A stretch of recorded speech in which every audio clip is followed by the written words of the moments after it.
il y a deux éléments que je voudrais analyser avec vous en priorité. Le premier, c'est le score de Zemmour, qu'il faut absolument comparer évidemment au score de Marine Le Pen. Et le deuxième, c'est le score global de la droite. Et de ces deux analyses, nous pourrons, je pense, tirer une conclusion. Évidemment, même si l'élection n'est pas terminée. Voilà, il reste encore le deuxième tour. Le débat, alors aura-t-il lieu? Moi, je pense que Macron ne peut pas se défiler. Mais je ne sais pas si je l'ai déjà dit en vidéo, en tout cas je l'ai pensé, je l'ai dit dans des petits groupes où je discute, notamment mes abonnés Super Daddy Live. Le mieux qui puisse arriver à Marine Le Pen, c'est qu'il n'y ait pas ce débat de second tour en fait. Parce que 5 ans ont passé depuis le précédent, bah, certains électeurs qui s'apprêtent à voter pour elle ne se souviennent plus de cette déroute ou sont passés à autre chose ou tout simplement n'ont même pas regardé le débat. Hein. C'est toujours des jeunes gens qui votent pour la première fois lors d'une nouvelle élection. Et donc le mieux qui puisse arriver quasiment à tous. Hein. Alors, Macron, je ne sais pas.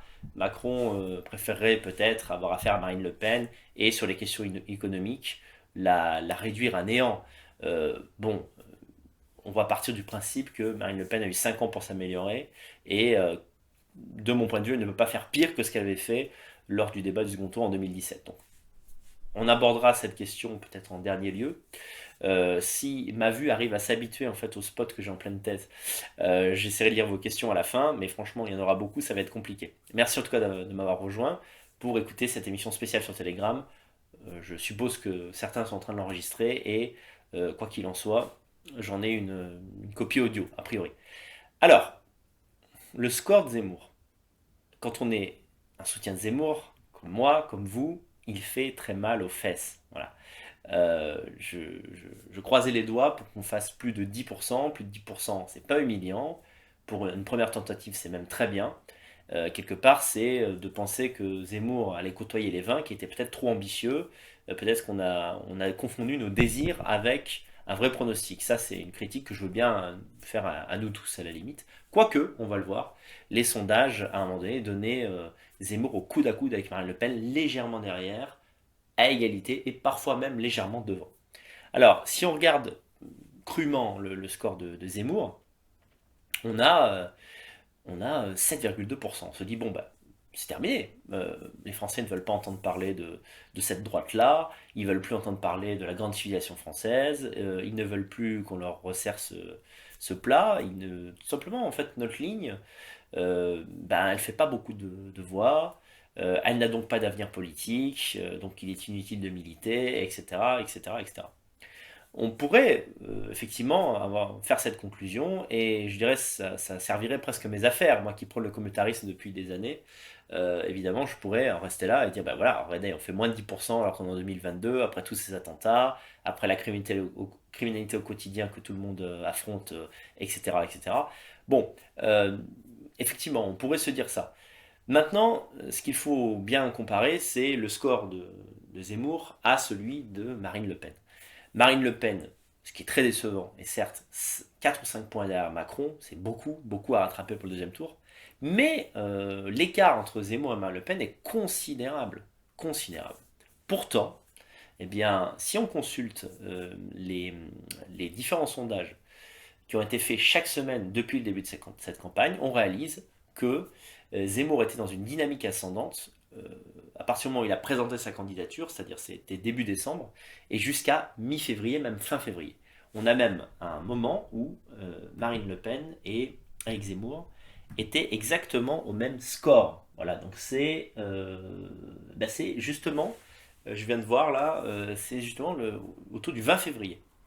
On a plusieurs sondages donc plusieurs instituts différents, Opinionway, Ipsos et compagnie, qui donnent Zemmour et Marine Le Pen entre 15 et 17%. Et il y en a un que j'ai un problème de vue, donc là j'arrive pas à voir. Mais il y en a un qui donne même Zemmour et Marine Le Pen à 16,5% tous les deux. Voilà. Ça, c'est le 20 février. 16,5% tous les deux. Que s'est-il passé en février, notamment le 24 février? L'invasion de l'Ukraine par la Russie. À ce moment-là est arrivé le tournant de la campagne, puisque Zemmour, quand on l'a interrogé là-dessus, et évidemment, on l'a interrogé là-dessus, c'était sûr, comme dirait l'autre, c'était sûr en fait, voilà. Eh bien, Zemmour a pris le parti à la fois par tradition politique pro-russe, et aussi parce que, à mon avis, il a commis une erreur de jugement. Zemmour, je le crois, s'est dit, je vais montrer que je suis ferme contre l'immigration et que je ne privilégie pas une immigration par rapport à une autre, que mon intransigeance est totale et que les réfugiés, qu'ils soient blancs, beiges, jaunes, arabes ou noirs, eh bien, moi, je n'en prends pas. Je serai le président qui refuse tous les immigrés, légaux, illégaux et même les réfugiés, sauf cas très exceptionnels. Et là, eh bien évidemment, évidemment, il s'est trompé parce que toute tout l'électorat français a été choqué, et même beaucoup de gens dans le camp national, par cette fermeté, je dirais même en tout cas ce manque de cœur, voilà, alors même que cette guerre est une réalité, que des populations ont dû bouger de Kiev parce que sinon elles se faisaient tuer. On a vu dans des villes comme Kharkov ou Mariupol que, ce qui est normal, hein, je dis même pas ça pour accuser la Russie, mais quand on bombarde une ville, bon, il y a des dommages collatéraux, il y a des civils qui meurent, c'est une évidence, c'est le cas dans toutes les guerres. Donc on a eu énormément de civils, des femmes, des enfants qui devaient partir, et je veux dire, on passe d'une culture de l'accueil total et du fait de recevoir je dirais des Noirs de Syrie lorsqu'il y a des guerres et que les Africains essayent de rentrer illégalement sur le territoire, à un Zemmour qui dit non, j'en veux aucun réfugié, il y a la guerre, ils se font massacrer, c'est pas grave, je n'en reçois pas. Voilà. Et je me souviens très bien, d'ailleurs je l'ai revu récemment en ce moment, lorsqu'il dit ça, il a comme une jubilation parce qu'il est persuadé comment dirais-je, d'obtenir un diplôme de radicalité auprès de son propre électorat et donc de réussir, je dirais, à casser un plafond de verre en disant voilà, là j'ai bien montré ma différence avec Marine Le Pen, moi l'immigration c'est zéro, même quand elle pourrait être justifiée parce que des gens essayent d'échapper à une guerre, eh bien moi je ne les prends pas. Alors ça c'était vraiment le premier jour, c'est ce qui a été dit. Et ça il ne s'en est jamais relevé. Alors ensuite il a dit non, ce n'est pas que je suis contre les réfugiés, c'est que je pense qu'ils veulent d'abord aller en Pologne. Mais ce n'est pas ce qu'il a dit le premier jour. Il dit voilà, je privilégie la Pologne parce qu'elle est à côté et parce que bon, voilà, si on prend des réfugiés, dans le lot vont se glisser des gens qui ne sont pas ukrainiens, etc., etc. Mais ça, c'est ce qu'il fallait dire le premier jour. Il fallait dire le premier jour, la Russie est à condamner. Ne pas hésiter à dire aussi, en tant que en tant que président de la Russie, j'estime que Poutine a fait du très bon travail jusqu'ici, mais cette guerre, la volonté, le choix de faire de cette guerre était inacceptable. Je ne peux absolument pas le suivre là-dessus, personne ne peut le suivre là-dessus, et nous aiderons évidemment les femmes et les enfants et les personnes âgées qui souhaitent, qui veulent échapper à la mort, eh bien, le temps de cette guerre à les accueillir. Nous ferons tout pour les accueillir. La Pologne fait une grande partie du travail. Si elle a besoin d'aide, elle pourra bénéficier de notre aide. Nous sommes membres de la même union l'Union européenne. Et évidemment, le temps de la guerre, c'est une évidence. Les réfugiés ukrainiens peuvent être accueillis par nous. Et cela n'a aucun rapport avec l'immigration. C'est vrai en plus, là je sors du rôle.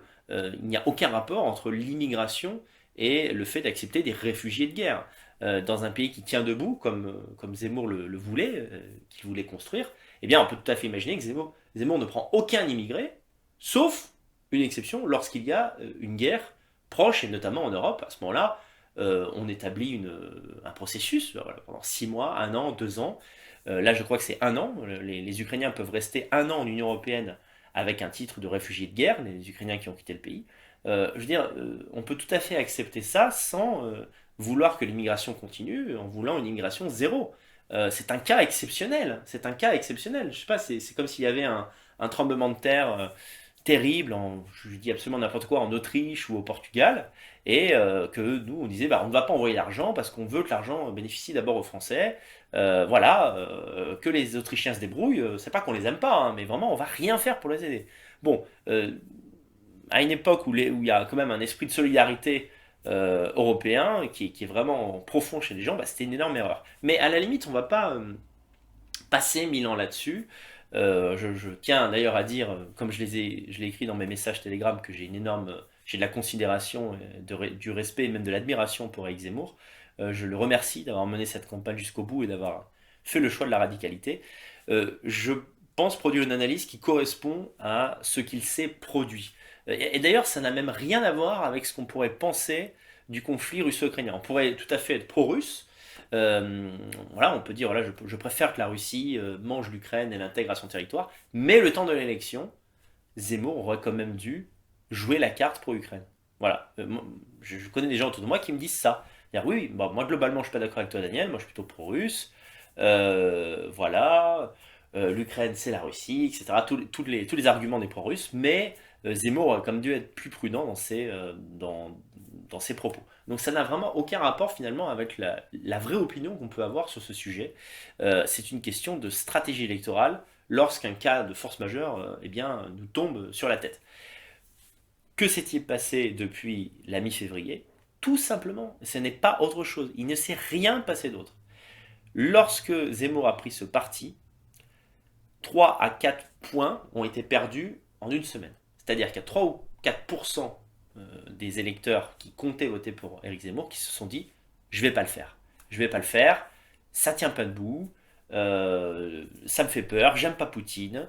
Marine est peut-être plus timorée, mais plus sérieuse. Voilà, ce sont les mots que j'ai entendus, que j'ai lus en commentaire, etc. Donc il y a eu un choc.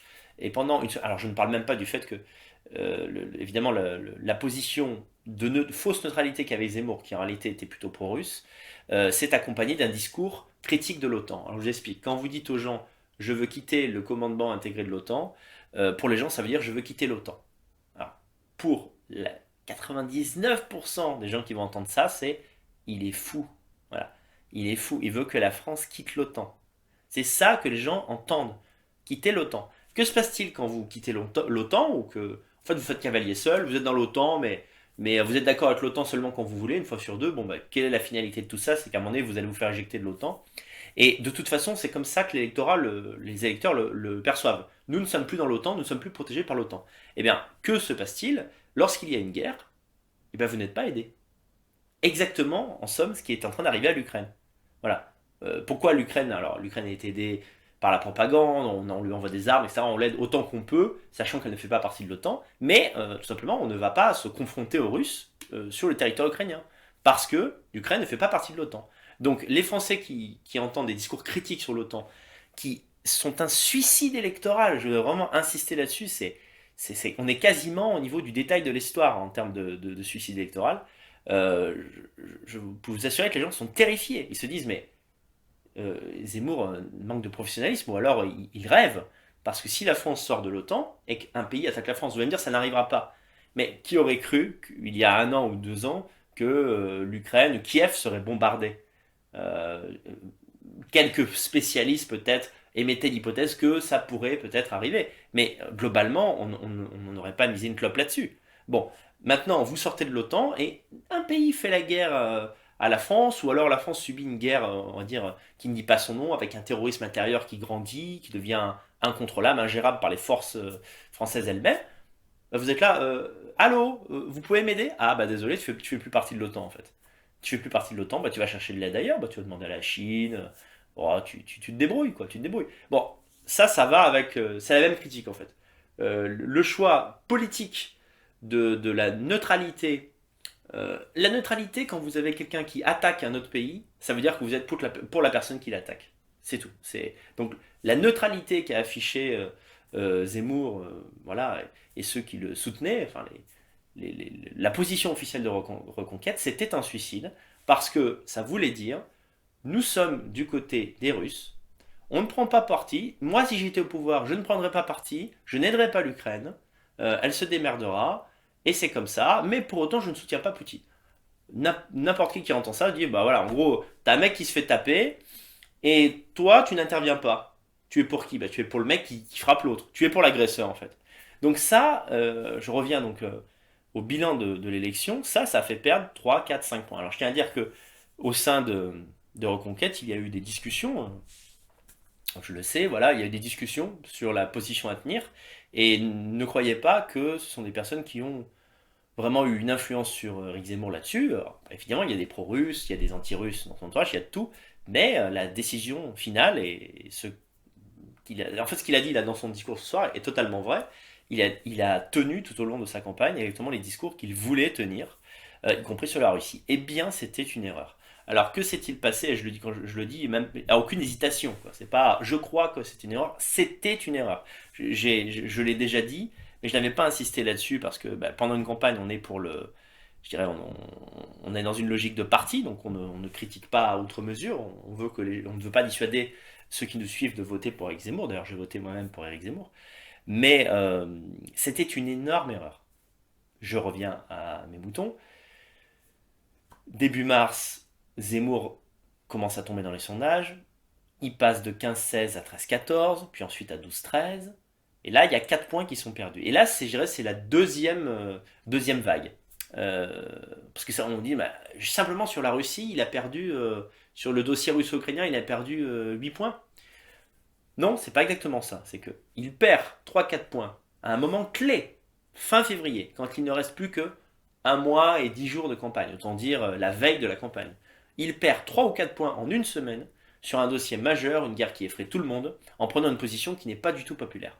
Suite à quoi, les médias qui n'avaient pas de prise, je dirais, pour l'attaquer, comment ont commencé à attaquer comment les médias ont commencé à attaquer Eric Zemmour. Ils ont dit, regardez, il est raciste. Les gens disent, il est raciste. C'est génial. Euh, Zemmour, voilà. Ça, c'était le début de campagne de Zemmour. Sur les chapeaux de roue. Voilà. Zemmour a dit, mais il n'a pas le droit de dire ça. Ah, mais il le dit quand même. D'accord. Rappelez-vous le début, où quand il était pré-candidat. 10%, 11%, 13%, 15%, 16%, 17% même selon certains sondages. Ça, c'était la première partie de campagne de Zemmour qui a été parfaite. Et les médias ne savaient pas par où commencer pour l'attaquer. Il y avait un truc, ça, malheureusement, ça fait partie de la personnalité et du parcours d'Éric Zemmour, c'est sa misogynie, voilà, ses propos sur les femmes, son attitude, je dirais même avec les femmes. Bon, ça lui a été envoyé sur la gueule et c'est probablement ce qui l'empêchait d'aller vers 20%. Mais bon, là-dessus, il n'y a pas de reproche à faire parce que voilà, Zemmour a écrit ses bouquins il y a 15-20 ans. Il était journaliste encore jusqu'à il y a 6 mois. Bon, tu peux pas effacer complètement ton passé. Donc c'est pas que je lui reproche. En revanche, au moment où il a pris la position euh, neutre qu'il ne fallait pas prendre quand la guerre a éclaté, eh bien les médias se sont engouffrés dans la brèche. On dit ah voilà, enfin on a une erreur. On va parler que de ça. Et moi j'ai quasiment vu toutes les émissions d'Éric Zemmour en prime time sur TF1, France 2, BFM, etc. Depuis le début de la guerre, il a été obligé de répondre de ses positions pendant 10-15 minutes sur l'Ukraine. Et sur on va dire, sa tendresse, son côté très coulant avec Vladimir Poutine. Donc ça a vraiment érodé sa campagne, ça l'a fait baisser dans les sondages. Et quand très vite, en fait, hein, là après, si vous allez vers les sondages du 10-15 mars, donc là il y a un mois, eh bien Zemmour se retrouve plutôt à 12%, tandis que Marine eh bien, monte à 17-18. Et à partir de là, c'est un autre mécanisme qui prend le relais, qui n'a plus rien à voir en fait avec la guerre en elle-même, c'est que les électeurs se disent, putain, il reste un mois, les électeurs du camp national, les électeurs du camp national, je veux dire, c'est pas des marinistes, c'est des gens qui en ont marre de l'immigration et qui votent soit pour Marine Le Pen, soit pour Zemmour. Ils n'ont que faire du fait que les gens comme nous, les nationalistes d'Internet, émettent des critiques sur Marine Le Pen, estiment qu'en fait c'est une fausse candidate patriote, etc., etc. Bon, ça on peut en discuter des heures, mais euh, ces gens-là votent pour Marine Le Pen ou pour Zemmour parce qu'ils veulent en arrêter avec l'immigration. C'est la fameuse théorie que j'ai balancée à Soral le jour de notre débat, de manière un peu cavalière, mais en gros, c'est ça que j'ai voulu dire. C'est-à-dire qu'en gros, les gens qui votent Marine, là, dans la plupart des cas, le font pour des raisons sécuritaires, immigration, etc. Zemmour est arrivé, il avait un programme plus dur, il avait une attitude qui donnait plus confiance quant au fait qu'il arrêterait vraiment cette immigration massive, qu'il lutterait contre elle, qu'il allait serrer la vis en quelque sorte. Donc ça a marché du tonnerre parce que les gens se sont dit, je prends souvent l'exemple de mes parents, mais c'est vrai qu'au début mes parents hésitaient, ils disaient, enfin, on va voter Zemmour parce que ça a l'air d'être un Marine Le Pen plus plus.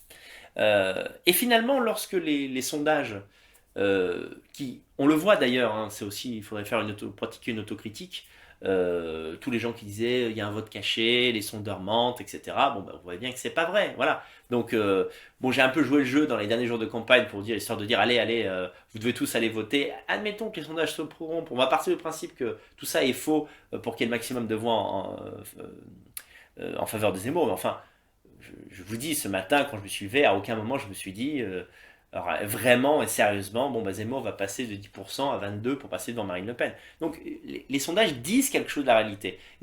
Quand on fait semblant que les sondages ne veulent rien dire, on ne peut pas analyser le réel tel qu'il est, et donc agir sur lui, modifier éventuellement sa stratégie de campagne, aller de l'avant et ne plus commettre les erreurs qu'on a commises. Voilà. Donc, je répète, mi-mars, les gens ont vu dans la plupart des sondages Zemmour à 12 et Marine qui montait, elle, à 16-17, et ils se sont dit, il reste 3 semaines à moi, vote utile.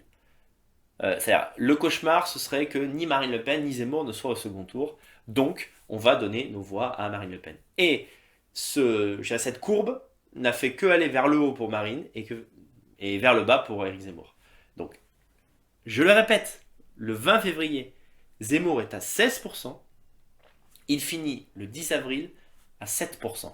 Donc il y a combien de points perdus? Je sais compter ou pas? 9 points perdus, à peu près.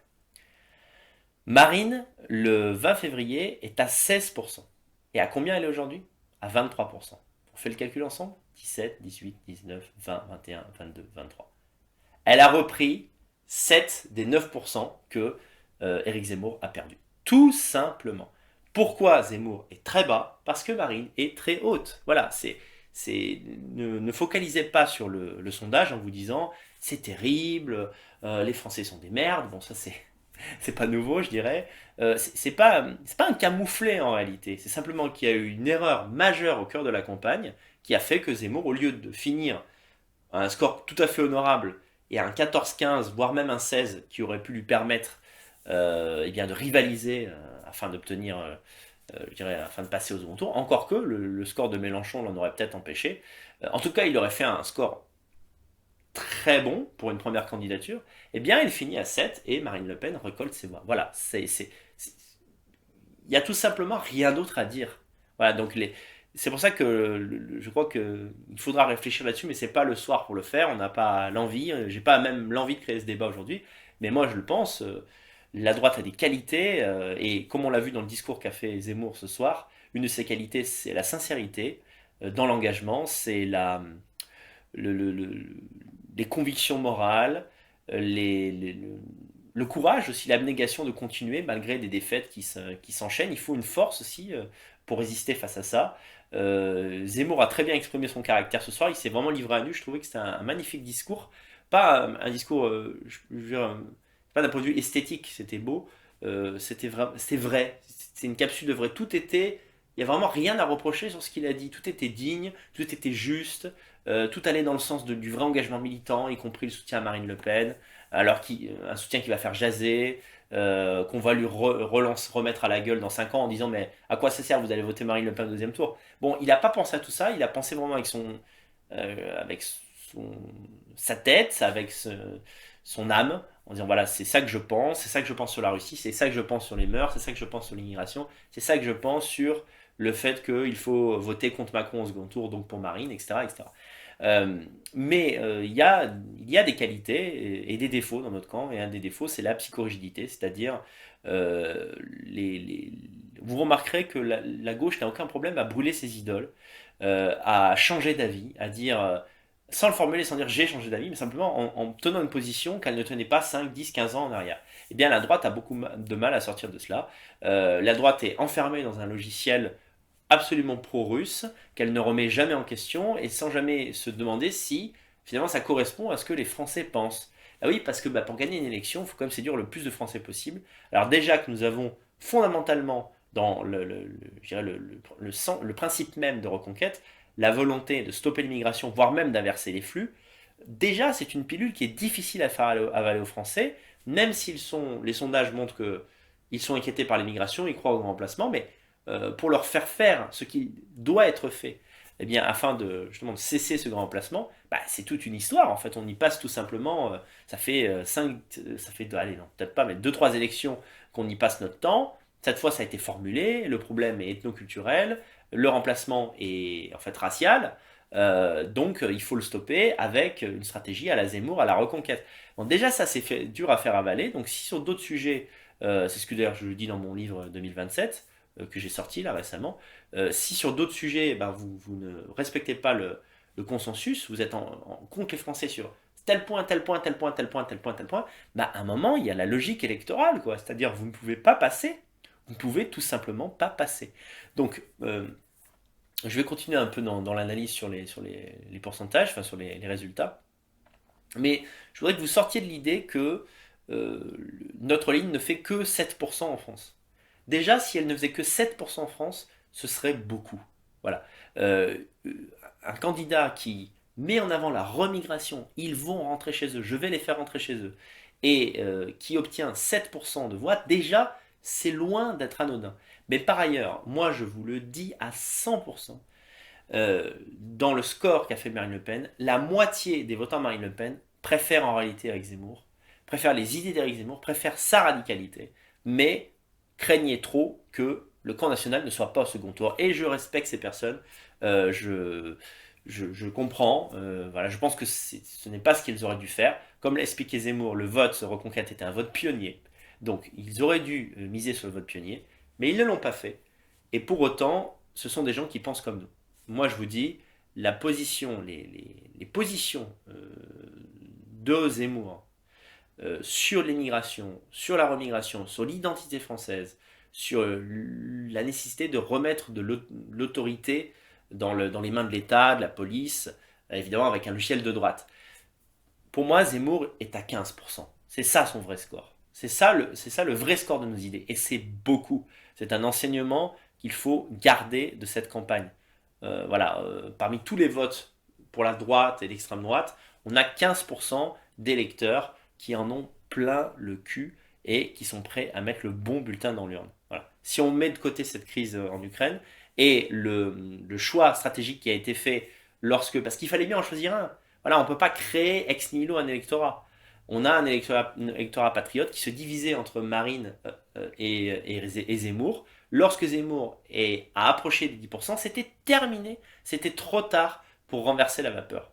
Les gens, et comment je l'ai vu, parce que en plus récemment, j'ai revu pas mal de camarades euh, voilà, en France et ailleurs. D'ailleurs, j'ai fait beaucoup de discussions. Comme vous tous, nous parlons des élections constamment. Les élections présidentielles mobilisent toujours notre intérêt.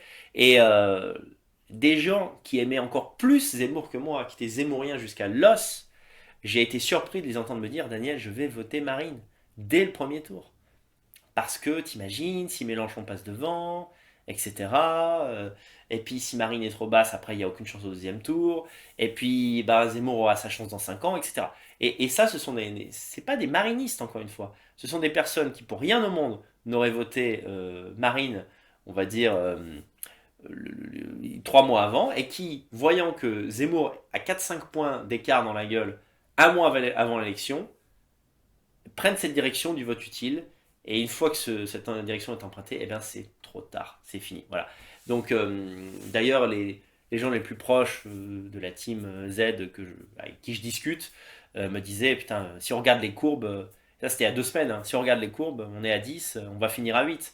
Parce que les gens vont encore plus se dire, maintenant qu'il reste 2 semaines et que Marine est annoncée à 18 et Zemmour à 10, ils vont encore plus se dire ça sert à rien de voter Zemmour et Marine va monter. En fait, si on regarde bien, c'était logique. Le score qu'on fait aujourd'hui, compte tenu de tous les sondages qu'on a depuis un mois et demi, est logique. C'est vrai qu'il faut vraiment en plus de la psychorigidité qui pour moi nous enferme dans des stratégies perdantes, il y a un autre phénomène, c'est ce complotisme à tous les étages, quoi. C'est-à-dire, ce qui nous est dit est faux, on nous fait croire ci pour nous faire croire ça, tout est truqué, ça c'est truqué, etc., etc., etc. Non, voilà, les sondages, vous savez, c'est un peu comme la météo. Parfois, la météo se trompe, mais elle se trompe pas volontairement. Les sondages d'élection en élection se trompent de moins en moins. Et parfois, quand ils se trompent, ils ne le font pas exprès, voilà, d'autre part. Et surtout, si on part du principe que ce qui nous est dit dans les médias, bah, tout est faux, eh bien, on ne s'appuie sur aucune source, on ne s'appuie en fait que sur des intuitions pour imprimer des lignes politiques sur un parti ou je dirais dans la logique militante lorsqu'on soutient tel ou tel parti. Eh bien, après, qu'est-ce qu'on fait? On se plante. Parce que regardez, si on part du principe que les sondages sont faux, on va se dire quoi? Eh bien, on va se dire, comme malheureusement trop de gens autour de Zemmour, bah, ne t'inquiète pas, maintiens ta neutralité dans le cas de la Russie, tu t'es pas trompé, c'est les médias qui te disent ça, continue tout chousse, ne fais simplement quelques petits arrangements, mais t'inquiète pas, t'es toujours à 15%, c'est le vote caché, tout ça c'est les médias qui te mentent de A à Z, etc. Et bah, tu n'en prends pas compte, tu ne tiens pas compte du changement brutal. Pourquoi Opinionway donnerait Zemmour à 16-17 et 2 semaines après le donnerait à 12? Pourquoi? Pourquoi ces trucs-là peuvent être vérifiés? C'est un vrai métier en fait, sondeur. Encore une fois, c'est comme QAnon, quoi. C'est toujours les mêmes erreurs qu'on reproduit. Quand le résultat ne nous semble pas satisfaisant, plutôt que de l'analyser, de dire merde, pourquoi on a descendu? Il faut absolument que ça change. Si on a fait une connerie, il faut la rattraper. Eh bien, on a des gens complotisme ou des gens je sais tout qui vont arriver en mode mais non, t'inquiète pas, tout va se passer le jour de l'élection. Il est annoncé à 9, 10, il va être à 23. Bon, toutes ces bêtises sont insupportables. Et le pire, c'est qu'en plus, pour maintenir les gens dans la motivation, plutôt que d'évoluer dans la rationalité et simplement dire bah, ça va être dur, mais on va donner le maximum, eh bien, on se retrouve à participer à cette folie collective, à interviewer des gens qui vont dire oui, alors les sondages sont sans doute bidons, alors ils vont nous sortir aussi des sondages faits par des IA, etc. Alors, en fait, Zemmour ne serait pas à 10, mais au contraire, il serait à 19, et en fait, c'est Macron ou Marine qui serait derrière lui. Enfin bon, toutes ces choses qui donnent de faux espoirs, moi je suis vraiment contre. Hein. Faut arrêter avec ces trucs-là. Faut vraiment en cesser. Je ne veux plus jamais tomber dans ces pièges. C'est trop humiliant et c'est trop con. En fait, c'est trop con. Voilà. Un autre enseignement avant que je passe à la deuxième conclusion, qui est parce que ma première conclusion est plutôt positive. Hein. Pour moi, Zemmour a fait une très bonne campagne avec des postulats radicaux, ce qui n'est jamais évident. Il est jusqu'au bout et malgré les médias, malgré la propagande contre lui, malgré des erreurs de stratégie très importantes, très graves, eh bien il fait 7,2% alors que tout le portait à faire 14 ou 15. Bon, donc moi je vous dis, évidemment on ne peut pas se réjouir de ne pas être au deuxième tour, mais les thèmes de campagne de Zemmour, nous n'aurions jamais cru il y a un an. euh, D'une part, on l'espérait, mais on ne savait pas qu'il serait candidat, et on n'aurait jamais cru qu'il les pousse eh bien, pour en faire des thèmes de campagne. Donc ça, c'est en soi, de voir une personne, une politique qui tient un discours si radical, faire un score loin d'être humiliant, quand on sait qu'en fait, ce qu'on peut conclure en fait de ce premier tour, c'est assez inédit, c'est qu'en fait les gens ont voté au premier tour comme si c'était déjà le deuxième. Voilà. Quand on voit le score de Macron et le score de Marine, et l'écart qu'ils ont par rapport aux autres, on voit bien, il y a plein de parties, voilà, le score de Pécresse est extrêmement faible, le score de Jadot et compagnie, Hidalgo, j'en parle même pas. Donc en fait, les gens ont fait un vote utile dès le premier tour, à gauche comme à droite. Si on prend en compte toutes ces données, on se rend compte on s'aperçoit que vraiment le score de Zemmour est loin d'être mauvais. Il est pas à l'auteur de ce qu'on attendait. Il est pas beau, il est laid, il est un peu humiliant en lui-même. Mais en fait, il s'explique et je le dis hein, en toute sincérité, à 100%, vous allez voir que je suis aussi sincère sur ma deuxième conclusion. Je peux me tromper sincèrement, mais en tout cas, je suis sincère quand je vous dis que c'est un bon score. C'est un bon score.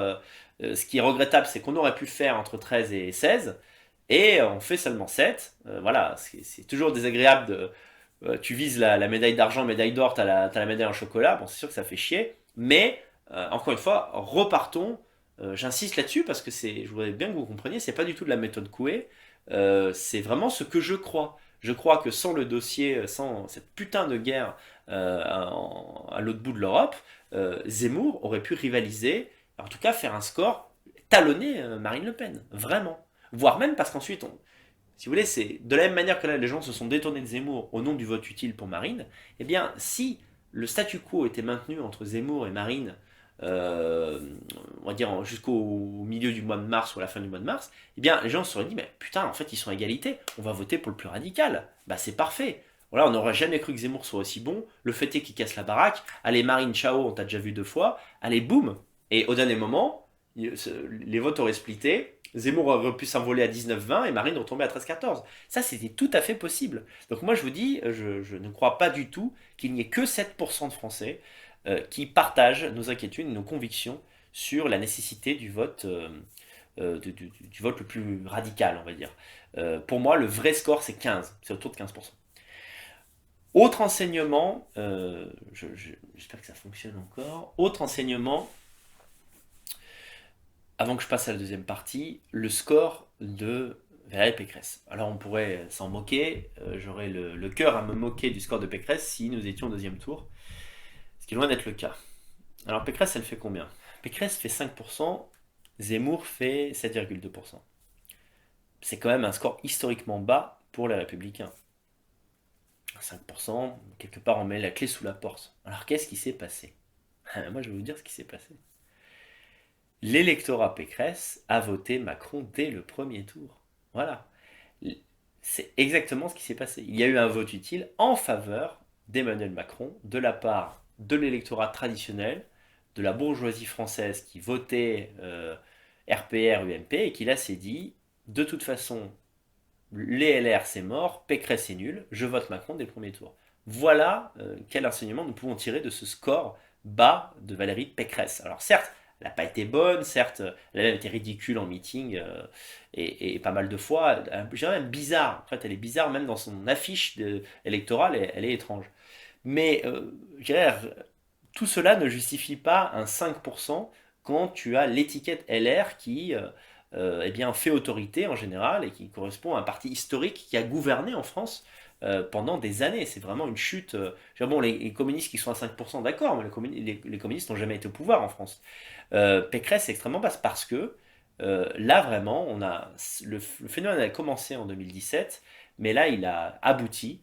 L'électorat LR est devenu macroniste. Voilà. Donc il faut s'interroger là-dessus. Je ne vais pas répondre à cette question ce soir, mais il faut se demander s'il est encore pertinent lorsqu'on a un parti du camp national, eh bien de viser un électorat de bourgeoisie de droite. Voilà.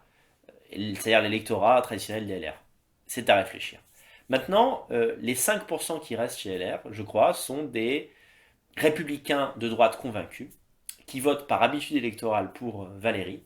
Bon, peut-être aussi quelques femmes qui n'aiment pas la rudesse d'Éric Zemmour, mais ce que j'essaie d'expliquer, c'est que j'ai quand même bon espoir qu'une partie de ces 5% puisse voter pour Marine Le Pen. C'est peu, hein, 5%, mais puisse voter pour Marine Le Pen au second tour, parce que je crois que ceux qui sont restés accrochés au vote Pécresse, eh bien, étaient les moins mondialistes de l'électorat LR. Le reste, en fait, les 10% de plus que devraient faire normalement les LR sont partis dès le premier tour vers un vote Macron. Voilà. Donc ça, c'est vraiment un enseignement, et je renvoie encore une fois à mon bouquin, là, je ne l'ai pas sur moi, je crois, mais bon, peu importe, c'est pas j'ai pas envie d'en faire la promotion ce soir, mais je le définis dans un chapitre entier. Pour moi, il y a vraiment il faudrait le définir comme ça, je souhaite que ce soit exprimé comme ça. Il y a un mondialisme de gauche et il y a un mondialisme de droite. Et les LR, en fait, sont des mondialistes de droite aujourd'hui. Ce sont des mondialistes, en réalité, qui ont simplement cette petite coloration bourgeoise, bobo de droite, et qui, lorsque leur candidat n'est pas assez performant, à l'image des écolos, je ne sais plus où j'avais vu ça, mais j'avais vu des gens qui étaient interviewés, qui avaient une sensibilité écolo, mais qui disaient bah, je vais voter Macron dès le premier tour parce que Jadot, il a aucune chance. Eh bien, vous avez une grande partie de l'électorat LR que la droite respecte beaucoup trop. Hein. Faut vraiment arrêter de respecter cet électorat. Il faut en chercher un autre ailleurs, j'en suis convaincu aujourd'hui. Eh bien, les gens se sont dit bon, elle est mignonne, Pécresse, elle tient la boutique, mais soyons sérieux, quoi. Pour que le pays continue dans le bon sens, on va voter Macron dès le premier tour. Et voilà le score. Maintenant, pour passer à la deuxième partie de l'analyse, eh bien, je vais dire analyser. Je vais simplement dire un score que je trouve incroyable. Alors, c'est pas celui que vous imaginez. Il ne s'agit pas du score de Jean-Luc Mélenchon parce que Mélenchon, finalement, c'est affreux de se dire qu'il y a 20% de gens enfin, d'électeurs qui soutiennent un parti dont le chef tient des propos antiracistes, anti-blancs, islamo-compatibles et plus encore. C'est à vomir par terre, évidemment. J'ai pas les mots. Je pourrais faire un live entier pour expliquer à quel point ça me dégoûte. Mais mettons de côté, je dirais, cela ce soir et restons dans le domaine de l'analyse. Bah, Mélenchon, il faudra voir en nombre de voix combien ça fait. Combien de gens ont voté pour lui. Il y a simplement un peu plus de voix que la fois précédente. C'est-à-dire que la dynamique a continué un petit peu plus. Mais il n'y a rien de surprenant, il n'y a rien de réellement surprenant en fait. Euh, Évidemment, quand il y a eu tous ces moments où il s'est ridiculisé, quand il disait la République c'est moi, etc., où il a fait un peu le gogo à la télé. Et d'ailleurs, rappelez-vous, hein, quand j'ai fait des analyses sur les débats Mélenchon-Zemmour, je vous disais toujours que Mélenchon était plus performant que Zemmour. Vous me disiez non, enfin beaucoup de gens m'ont dit non, c'est pas vrai, en fait il est trop agressif, les gens s'en rendent compte, etc., etc. Mais non, les gens qui ont une sensibilité, si tant est qu'on puisse appeler ça une sensibilité, les gens qui soutiennent l'extrême gauche, qui pensent que ce pays n'est pas encore assez ouvert à l'autre, n'est pas encore assez antifasciste, eh bien ces gens-là, quand Mélenchon traite Zemmour de chien, ils sont contents, ils applaudissent à deux mains. Voilà, c'est ça la réalité de la France. Bon, par ailleurs, Mélenchon a une vraie qualité, et, je veux dire, je parle en tant que politique, il a une vraie qualité, une vraie prestation. Il est fort en meeting. Moi, ces meetings, je les ai regardés, je me fais souffrir, mais bon, je regarde et je constate que il y a une énergie, il déploie une énergie considérable, il y a une authenticité qui sort de son personnage. Je pense qu'il est authentiquement de gauche, je pense qu'il ne fait pas semblant. Et ça se perçoit, et les gens qui ont qui sont d'accord avec cette approche, eh bien, sont totalement séduits, j'irais même envoûtés par ses discours, notamment le dernier qu'il a fait était vraiment phénoménal, et je pèse mes mots. Mélenchon a également une qualité dont il faut s'inspirer, c'est celui de faire rêver la jeunesse. Alors il est fait rêver avec une bulle gauchiste, mais ce qu'il faut retenir, c'est le procédé. Dans ses discours, il y a une partie de l'approche de Mélenchon qui n'est pas politique, qui est de l'ordre de la philosophie, qui est de l'ordre de l'humain, de l'humanisme, qui est de l'ordre en fait du rêve. Voilà, il fait voyager, il donne un horizon, il donne l'illusion à son public, à ses jeunes électeurs, qu'il porte un projet de changement, une utopie, un monde nouveau et merveilleux dans lequel il serait génial de vivre.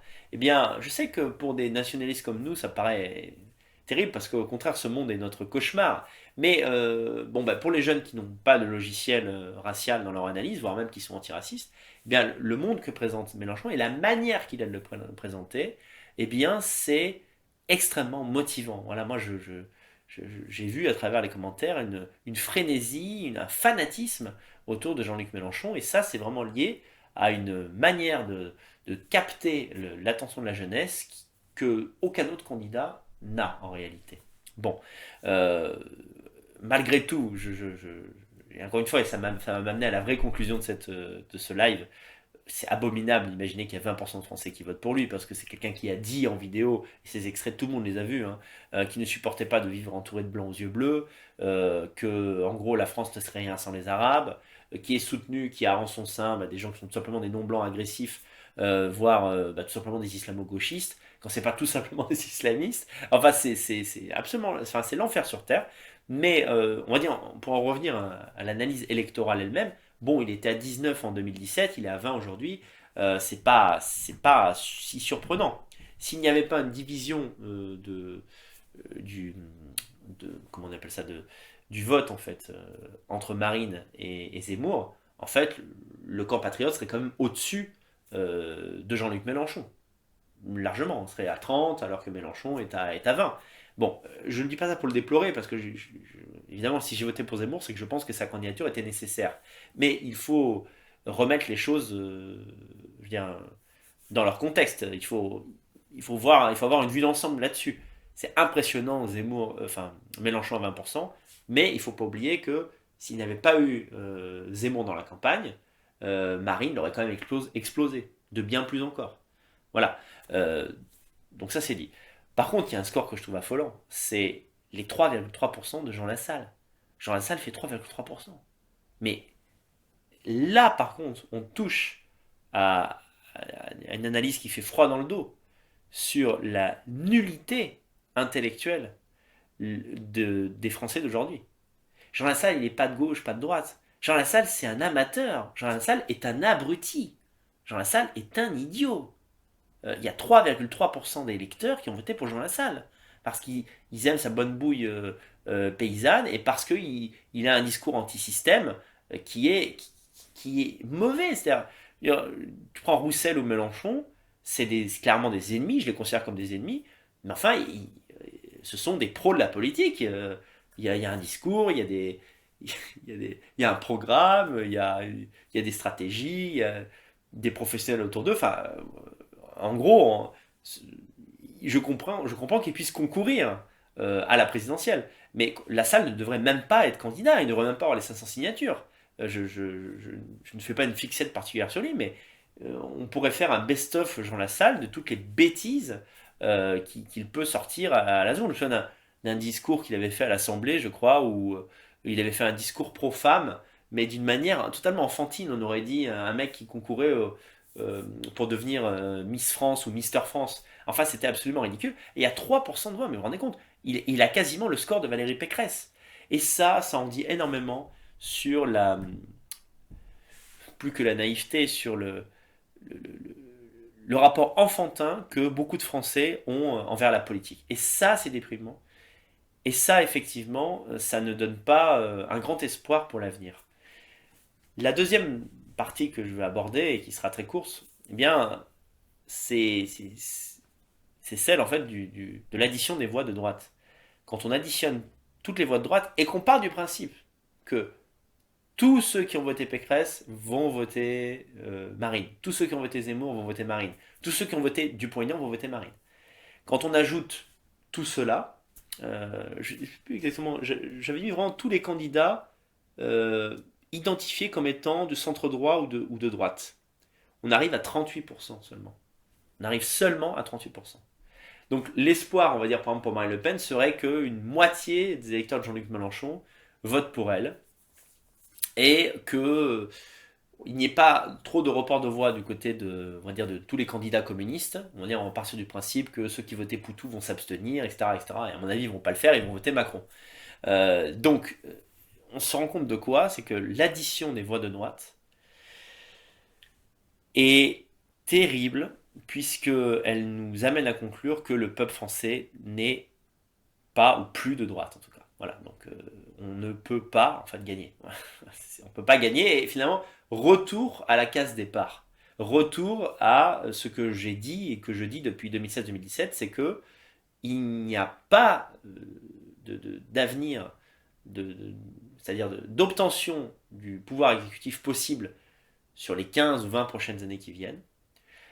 Et il faut réfléchir à d'autres stratégies, à d'autres méthodes eh bien pour faire proliférer nos idées et nous pour avoir une vie qui soit la moins désagréable ou même la plus belle possible. C'est pourquoi je prône plus que jamais l'expatriation, comme je le fais depuis, je crois, depuis que Chavelos en fait s'était lancé à l'époque.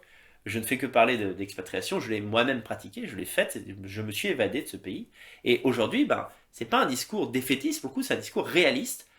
Je suis réaliste quand je vous dis que Zemmour, en tenant compte de la radicalité de son propos, fait un score assez très bon, très très bon, pas tonitruant, mais très bon, que selon moi, s'il n'y avait pas eu l'erreur sur le dossier ukrainien, on faisait largement plus de 10%. Donc, parmi l'électorat de droite, on a un gros tiers, voire plus, presque la moitié en fait, qui est d'accord pour aborder un thème euh, aussi récent et explosif que la remigration.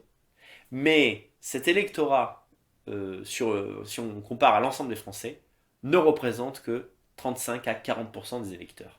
Voilà. Donc, je vous le dis, la meilleure expression que je peux vous donner, c'est retour à la case départ. Retour au moment où, au lendemain, je dirais, de la défaite de Marine en 2017. D'ailleurs, je crois que j'avais fait cette vidéo le soir du premier tour, en 2017. Donc, on est revenu vraiment en retour à la case départ. On est le soir du premier tour encore en 2022. Et je vous disais, bah, c'est flingué pour des raisons c'est multifactorielles.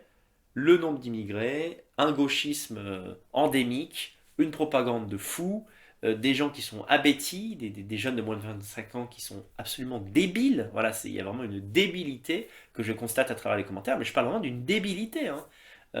Encore quelques jours, là, je me garais dans une rue en France, hein, et j'entends parler derrière moi, et j'entends parler vraiment comme des racailles. Un truc hyper agressif. Ouais, je te jure, frère, ta mère, machin, bidule. Ouais, j'étais là, réflexe. de blancs bien éduqués et expérimentés, je dirais, pour le pire et pour le meilleur dans ma vie en France, qui a de l'expérience de la vie en France, je me suis dit, maghrébin hostile, attention. Donc, je ferme ma portière, ce à quoi je tiens, je le mets près de mon corps, et je me retourne, c'était trois blancs. Voilà. C'était trois blancs, euh, et c'est pas la première fois que ça m'arrive en plus. À leur tête, j'ai vu que sociologiquement, c'était même pas des pauvres, c'était pas des blancs de banlieue, c'était des blancs, c'était des blancs bobos en fait. C'est des blancs bobos, c'est du genre à écouter Booba, mais qui en fait ont un patrimoine qui leur est légué par papa-maman. Donc l'idiocratie dans ce pays, c'est une réalité en fait. C'est pas, ça va arriver, c'est en cours. Donc c'est extrêmement dur de faire passer des idées intelligentes, profondes, nuancées. C'est pour ça que lorsqu'on établit une stratégie électorale, elle doit être la plus simple possible. Et bien pour faire avec ce matériel humain. Donc ce constat que je faisais déjà en 2017, ben, il ne fait qu'empirer. À chaque fois que je reviens en France, ça me saute aux yeux. Donc je le répète encore une fois, lorsqu'on milite en faveur d'Éric Zemmour, lorsqu'on met un pied dans la politique, en réalité, c'est pour faire de la métapolitique. C'est ça le seul objectif. On ne fait pas ça. euh, J'aime pas cette expression. C'est pas qu'on ne le fait pas pour gagner. On a toujours ce petit espoir. Abstention de fous, attentats qui ont lieu quelques semaines avant les élections, peuple qui d'un coup se réveille de son endormissement. Bon voilà, euh, on a toujours de l'espoir. C'est un peu comme quand vous êtes malade en phase terminale. Bah vous dites bon merde, on sait jamais. Peut-être je vais encore tenir 2 mois. Peut-être que un remède miracle va me sauver. Peut-être que Dieu va me sauver. Je ne sais pas. Donc quand on milite, on ne milite jamais en se disant bon, enfin, ça va, on va perdre. Mais malgré tout, l'état d'esprit qu'il faut avoir si certains d'entre vous continuent, voilà, de reste à Reconquête ou même arrivent dans ce parti, puisque la bonne nouvelle c'est que Zemmour a dit qu'il continuerait son combat politique, j'en suis le premier satisfait. Eh bien, l'état d'esprit qu'il faut avoir, c'est se dire le but c'est de faire le plus de bruit pour que nos idées pénètrent dans l'esprit d'un maximum de Français et qu'un jour, eh bien, un jour, à moyen ou long terme, ces idées-là deviennent majoritaires, au moins, même si en tant que blanc nous ne sommes plus majoritaires dans le pays, deviennent majoritaires chez les Français de souche et chez les Européens d'origine. Donc c'est pas du billard à 5 bandes, hein. C'est simplement, il faut prendre en compte que la droite dans ce pays fait 40% et la gauche, et ceux qui votent pour elle, les immigrés qu'on sait, font 60%, grosso modo. C'est ça. On annonce ce soir Marine Le Pen à 49%. Je voudrais bien savoir où sont exactement ces 49%. On va voir. C'est super. Et moi, je voterai pour Marine Le Pen. Je suis la consigne du chef. Je suis la consigne de Zemmour. De toute façon, je m'apprêtais à le faire parce que pour moi, le deuxième tour, c'est toujours le choix du moins mauvais. Je l'ai expliqué aujourd'hui sur le canal. Je n'ai rien de plus à dire là-dessus. Mais si on fait un simple ajout des voix, on est quand même plus autour de 40-45 que de 50. Voilà. Encore une fois, hein, comme pour Zemmour, j'espère me tromper, mais je ne pense pas me tromper, je ne pense pas que Marine Le Pen sera élue. Ça ne veut pas dire qu'il ne faut pas voter pour elle, parce qu'une élection, et surtout au deuxième tour, c'est aussi un sondage. Il faut le voir comme un sondage. Est-ce que vous êtes contre le système? Est-ce que vous êtes contre le remplacisme macronien? Vous êtes contre? Vous votez Marine Le Pen. Marine Le Pen, ça pourrait être une chèvre, ça pourrait être en fait n'importe quoi en fait. Mais Marine Le Pen, c'est une personne qui n'a jamais eu le pouvoir et qui est en face d'une autre personne et d'une entité, je dirais, qui a le pouvoir depuis 40-50 ans. C'est pour ça que voilà, je suis un peu sauté à, on est à la question du vote du second tour. Moi, je voterai pour Marine Le Pen. D'ailleurs, je vais faire un sondage sur le canal tout à l'heure, on va voir ce que ça donne. Mais là, si on additionne les voix de droite, on est autour de 40, alors que le centre mondialiste, la Macronie et la gauche sont à 60. Alors pourquoi milite-t-on? Non pas pour rien. On milite pour faire avancer des idées à pas de tortue, mais quand même, dans l'espace public, à la télévision, à travers des porte-paroles comme Éric Zemmour, pour aussi faire du communautarisme. Parce que militer, pousser derrière un parti, s'engager, eh bien, c'est aussi rencontrer des personnes qui pensent comme vous. Et c'est essentiel. C'est la base même de ce que je dirais de ce que je prône depuis maintenant presque 6 ans, c'est-à-dire l'idée que si on ne peut pas empêcher la France de se créoliser et de devenir une autre France, une alter France, eh bien on peut en revanche essayer de créer du lien pour que cette mise en minorité ethnique soit la plus vivable possible pour nous et qu'elle, dans certains cas, qu'elle aboutisse même à des projets d'expatriation vers des pays qui, eux, sont restés européens, qui ont vocation à le rester, et qu'on peut aider par notre présence et par notre propagande, on pourrait le dire comme ça, en tout cas encore c'est un mot qui est trop connoté par notre amour en fait. Voilà, je le dis, par exemple j'envisage très clairement de prendre la nationalité roumaine, eh bien pour voter pour les partis de droite en Roumanie qui veulent le moins d'immigration possible, pour que la Roumanie reste ce paradis blanc dans lequel j'adore vivre. Voilà. Donc c'est à ça que sert l'engagement politique. C'est pas du tout inutile. Mais simplement, quand on met un pied là-dedans, il faut savoir qu'on ne joue pas, en fait, la gagne électorale. Que si elle y arrive, un peu, c'est un concours de circonstances heureuses. C'est un peu comme la phrase de Michel Blanc, vous savez, dans Les bons et fonds du ski. Sur un malentendu, ça peut passer. Mais c'est pas l'objectif principal. L'objectif principal, c'est euh, année après année, avec une extrême lenteur, de faire que des idées qui étaient marginales encore il y a 5, 10 ans, eh bien, le soient de moins en moins, puis de moins en moins encore, puis plus du tout, puis un jour, soit même tenu. C'est ça en fait qui va se passer, je vous le dis, dans le premier épisode de Super Night Live, je l'ai dit, pour moi c'est ce qui va passer, c'est qu'à un moment donné, ce que dit Zemmour aujourd'hui, eh bien, la gauche ou le centre le dira dans 15 ou 20 ans, c'est vraiment ce que je crois, parce que tout sera devenu invivable. Et d'ailleurs, vraiment, dans le discours d'aujourd'hui, Zemmour a bien prévu la suite, hein. Quand il parle de vote pionnier, ça me parle, et je pense que ça vous parle aussi. On a simplement de l'avance sur ce qui ensuite sera mainstream. Et aussi, donc je le répète, c'est parce que c'est important, euh, être dans ces partis-là qui font campagne, qui mettent en avant des jeunes comme Rigaud ou comme d'autres pour la campagne 2027 qui ensuite vont exploser, qui ont autour d'eux un noyau de personnes qui pensent euh, sur des sujets essentiels, qui pensent à peu près comme nous, voire totalement comme nous. Et en fait, tout ce petit monde, lorsqu'on participe, je dirais, à ce voyage, eh bien, ça crée des amitiés, ça crée du lien. Ce lien ensuite dépasse je dirais, le cadre personnel, le cadre amical, et peut devenir un lien professionnel, peut devenir en fait tout simplement ce que j'appelle de mes voeux, c'est-à-dire au fond un réseau de droite. Voilà, les Braves, c'est un réseau de droite bien particulier, européaniste, mais moi, ça ne me dérangerait pas d'être inclus dans un réseau plus global de patriotes, un réseau de droite qui facilite en fait la vie dans un Occident remplacé. Donc, encore une fois, ce n'est pas parce qu'on ne joue pas la gagne qu'il est inutile de voter, qu'il est inutile de se présenter, qu'il est inutile de pousser et de soutenir des partis comme celui de Reconquête. D'ailleurs, je tiens à dire quelque chose, mais j'insiste pas là-dessus parce qu'on aura le temps de le faire après l'élection. Il est très important de rester mobilisé pour les législatives parce que, si je ne me trompe pas, c'est au-dessus de 5%. Si Reconquête fait plus de 5%, eh bien, elle perçoit sa campagne remboursée, elle perçoit des financements qui lui permettent ensuite, je crois que c'est quelque chose comme 2 millions d'euros par an, hein, qui lui permettent tout simplement de continuer l'effort, de salarier des gens qui vont rester dans le parti, des cadres, et qui peuvent ensuite faire campagne pour la prochaine présidentielle en 2027. Donc je reviendrai plus précisément je reviendrai sur cette nécessité, mais ne vous dites pas, ah bah franchement si Zemmour fait 7 alors aux législatives, alors il va faire 2, c'est même pas la peine que j'y aille. Non, non. Le but, c'est plus de faire gagner Zemmour, le but c'est de faire que ces idées continuent d'exister. Dans le débat public, à la télévision, en prime time, le plus souvent possible, pendant encore 5 ans. Pour ça, Reconquête doit avoir du pognon, il doit avoir des fonds. D'accord. Et pour avoir des fonds, il y a des scores à dépasser aux différentes élections. Pour les législatives, de mémoire, c'est 5%. Il faut absolument faire.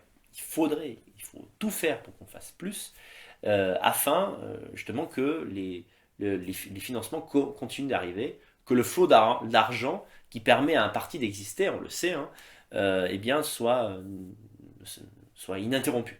Voilà. Donc pour résumer la chose, je vais essayer de prendre quelques questions, même si je suis à moitié aveugle là, à cause de mon spot. En fait, c'est le spot de ma caméra, je n'avais pas mes lights et c'est en train de... J'ai une dégénérescence de la macula, mais à vitesse exagérée. Pour résumer, le score de Zemmour est en deçà de ce qu'on souhaitait, mais il est loin d'être mauvais. Et il aurait été bien meilleur, le double, en fait, il aurait fait le double, s'il avait mis de côté, je dirais, son orgueil et sa pensée profonde, parce que parfois, c'est ça qu'il devra apprendre. Il a dit ce soir qu'il voulait continuer à présenter une candidature pour être président pour la prochaine élection. C'est très bien, mais il faut prendre ça très très au sérieux. C'est-à-dire que si on veut vraiment être président, il y a des choses qu'il faut vraiment faire, d'autres qu'il faut vraiment ne plus faire. Donc, par exemple, donner son avis crûment quand il est fortement impopulaire et que cet avis en lui-même est un incapacitant électoral. Bon, euh, s'il n'y avait eu cette erreur, cette grosse erreur à la fin février, avec le refus d'accueil des réfugiés ukrainiens et tout ce qui l'implique, Zemmour aurait fait, j'en suis persuadé, entre 14 et 16%. C'est un très bon score. C'est ça qu'il faut retenir, c'est sur ça qu'il faut s'appuyer. C'est d'ailleurs pour ça, et Zemmour le sait pertinemment, c'est pour ça que Zemmour continue. Si Zemmour pensait vraiment que sa limite et son plafond de verre c'était 7%, il n'aurait pas dit qu'il allait continuer la politique. Ça, j'en suis sûr. Alors après, on verra, hein. 5 ans c'est long, il peut peut-être estimer à mi-chemin qu'il est trop fatigué ou que, je sais pas, Marion est meilleur que lui, etc. On verra à ce moment-là. Mais s'il continue, c'est qu'il sait au fond de lui. Et d'ailleurs, il l'a dit dans son discours, hein. Vous savez, il suffit d'écouter les gens. Il l'a dit dans son discours. Il sait que c'est en partie de sa faute. Et ça n'enlève rien à tout le bien qu'il nous a fait et toute l'estime et l'admiration que j'ai pour lui. Mais s'il se pensait vraiment à 7, il ne remettrait pas le couvert pour 2027. Il sait qu'il n'avait pas fait ça, il serait autour de 14 et 15, voire plus. Parce que je dis, parce qu'encore une fois, les électeurs, et j'en ai rencontré plein récemment, qui auraient voté Zemmour il y a 3 semaines, au dernier moment ne l'ont pas fait, terrifiés à l'idée que Mélenchon soit devant Marine Le Pen et que ni Marine ni Zemmour ne soient au second tour. Donc si vraiment il y avait un statu quo, on va dire jusqu'à la fin mars, entre Marine et Zemmour, il aurait suffi voilà, de 2-3 vidéos, peut-être même d'un débat que Marine aurait accepté, par crainte de ne pas être au deuxième tour justement, entre les deux candidats, et à ce moment-là, Zemmour aurait pu s'envoler. Il aurait pu se passer l'effet contraire. Voilà. Ah, finalement, je vote Zemmour plutôt que Marine. Et d'ailleurs, rappelez-vous ce qu'a dit Marine, hein, je ne n'accepte le débat qu'avec des gens qui sont à mon niveau électoral. Ben, quand a-t-elle dit ça? Quand Zemmour était à 13% et qu'elle était à 17%. Voilà, elle avait 4 points d'avance pour appuyer cette théorie à la con, et évidemment, elle a fait pour elle ce qui était le mieux de ce point de vue-là. Donc je me perds parce que un résumé est censé être synthétique. Le score de Zemmour n'est pas nul, et dans quelques jours, vous verrez que vous serez d'accord, je pense, avec cette ce fait, considérant que dans les 23,3% de Marine, on a énormément de zémoristes qui ont pratiqué le vote utile. En revanche, l'addition de tous les votes de droite est consternant et en dit long sur un pays qui globalement dans lequel en fait nos opinions ne sont pas majoritaires. Voilà, la droite n'a pas gagné la bataille des idées, sinon elle gagnerait l'élection présidentielle, tout simplement.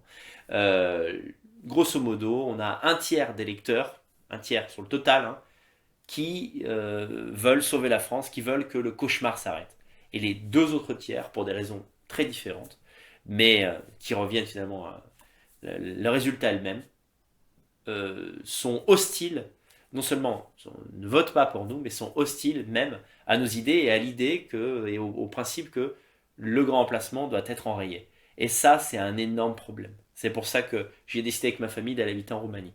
Parce que même si les autres peuples d'Europe ont leurs défauts, même si bah, sur plein d'autres points, la France reste supérieure, hein, largement, et j'ai aucun problème à le dire, et bien sur je dirais, cette lucidité sur la transformation d'un pays et ce qu'il implique historiquement, sur la gravité de ce remplacement en fait de population, euh, il y a une débilité et même un masochisme que ne partagent pas d'autres peuples d'Europe. Voilà, moi je suis pas masochiste. Moi je suis en quête de bonheur. Moi je veux que mes enfants soient heureux. Moi je veux construire un projet positif. Et c'est pour ça que je me suis barré et j'en suis très content. Et quand je vois le score que fait la droite aujourd'hui, donc la droite, tout ajouté, quand on ajoute les voix de tous les candidats de droite, quand je vois qu'un Mélenchon fait 20%, quand je vois que Jean Lassalle fait 3,3%, alors que c'est un abruti, voilà, j'insiste encore une fois, c'est quelqu'un dont le programme est digne d'un enfant de 4 ans, voilà, et ben, je sais que je ce n'est jamais agréable à dire parce que c'est mon peuple, voilà, et c'est aussi le pays qui m'a vu naître. Mais il y a quelque chose qui tourne pas rond dans ce pays. Voilà, il y a quelque chose qui tourne pas rond dans ce pays. Euh, un Zemmour dans bien d'autres pays européens. Alors, je parle même pas de Marine Le Pen. Il y a plein d'autres pays européens. Marine Le Pen et le Front National auraient été élus depuis 20 ans déjà. Voilà. Donc, il y a vraiment quelque chose qui tourne pas rond dans ce peuple. Et le dire, c'est pas cracher sur les Français, c'est pas faire du masochisme de droite pour le coup. C'est être réaliste. Et c'est ce réalisme qui permet de prendre un peu de recul face à la réalité et se dire, bah, à un moment donné, il faut arrêter d'être une poule qui tape contre un grillage.